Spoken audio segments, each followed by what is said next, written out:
حضور اکرم صلی اللہ علیہ وسلم نے ہر مسئلے میں چھوٹے سی چھوٹی بات کے بارے میں سوال کیا، چھوٹی چھوٹی بات کے بارے میں سوال کیا۔ صحابی نے آ کر عرض کیا کہ اونٹوں میں خارش پھیل گئی ہے۔ فرمایا کہاں سے اونٹوں میں خارش پھیلی ہے؟ اس سوال کا مقصد یہ نہیں تھا، اس سوال کا مقصد یہ نہیں تھا کہ کیا وجہ ہوئی، اس سوال کا مقصد یہ تھا کہ ان صحابی کے دل سے بات نکلوانی تھی کہ تم خارش کے ہونے کا سبب کیا سمجھتے ہو؟ عرض کیا کہ ایک اونٹ کو ہو گئی تھی پھر سب کو ہو گئی۔ آپ نے اس باطل خیال کو ختم کرنے کے لیے فرمایا کہ اگر اونٹوں سے اونٹے میں خارش پھیلی ہے، پہلے اونٹ کو کہاں سے ہوئی؟ ہاں، ایمان اللہ نے کیا، پہلے اونٹ کو کہاں سے ہوئی؟ نعوذ باللہ، نظام قدرت اتنا کمزور نہیں ہے کہ اللہ چاہتے تھے ایک کو خارش ہو مگر سب کو ہو گئی، ایسا نہیں ہے۔ یہاں مسلمان کو بیماری نہ لگ جاوے، اچھوت بنا دیا۔ کیا بنا دیا؟ اچھوت بنا، الگ رہو۔ ہاں، اللہ کے امر سے ہر چیز ہوتی ہے، اللہ کے امر سے ہر چیز ہوتی ہے۔ عبداللہ بن عمر رضی اللہ تعالیٰ عنہ کوڑی کے ایسا مریض جس کے انگلیوں میں زخم ہوا کرتے تھے، اس کے ساتھ ایک برتن میں کھانا کھاتے تھے۔ لوگ کہتے کہ عبداللہ بن عمر سے کہ یہ اس کے ہاتھ میں زخم ہے، آپ ساتھ کھانا کھا رہے ہیں؟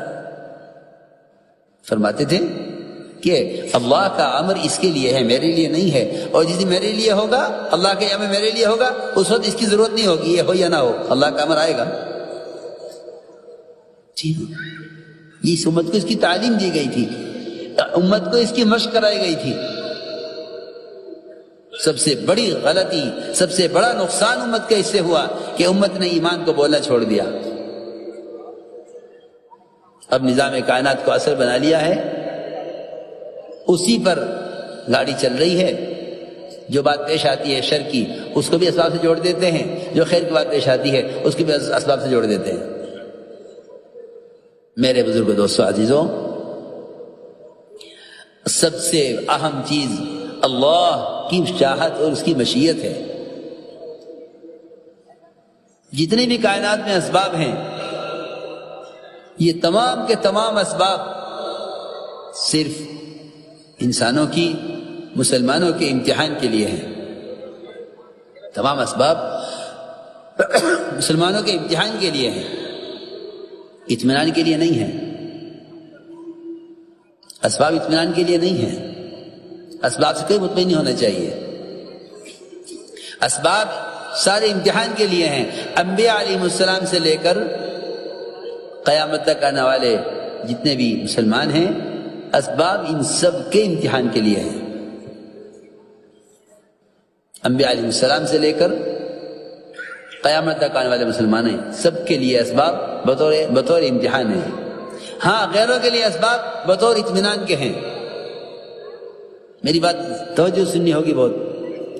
ہمیں یہاں سے دھوکہ لگتا ہے کہ جب یہ اپنے اسباب میں کامیاب ہو رہے تو ہم کیوں نہیں ہو رہے؟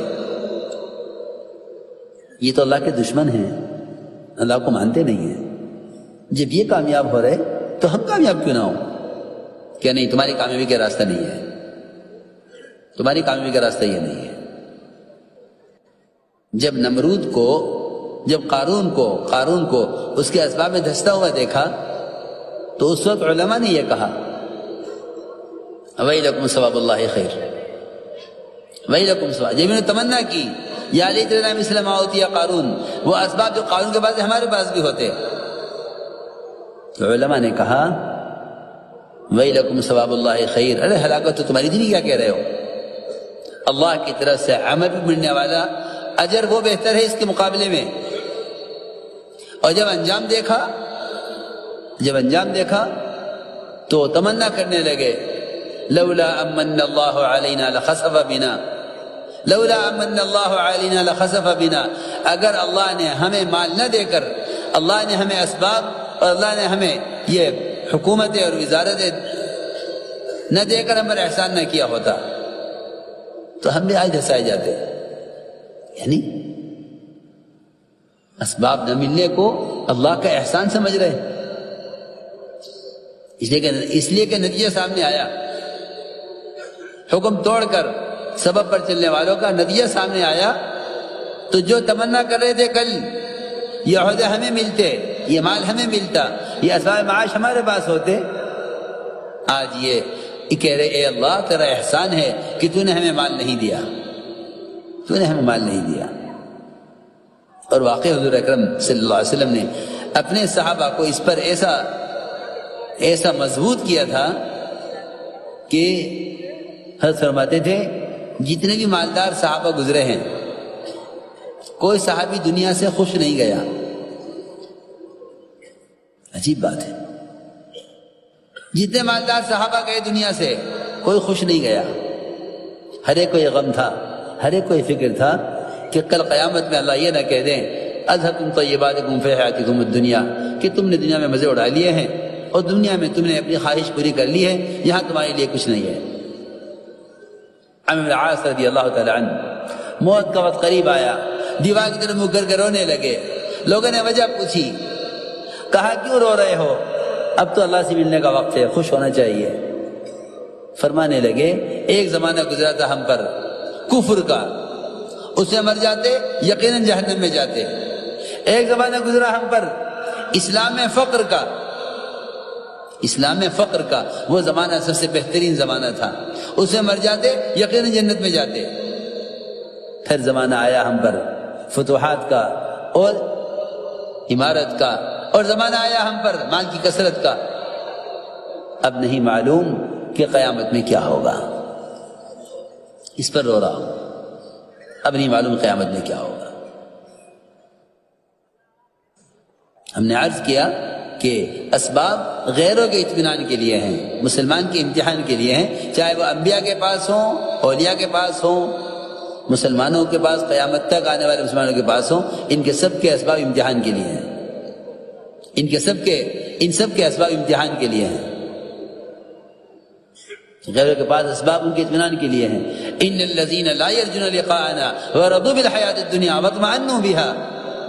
اللہ تعالی غیروں کو اسباب میں مطمئن، اتنا ایسا مطمئن رکھنا چاہتے ہیں جیسا جنت میں مسلمان نعمتوں میں مطمئن ہوں گے. اتنا مطمئن، یہ ان کی جنت ہے، یہ ان کی جنت ہے.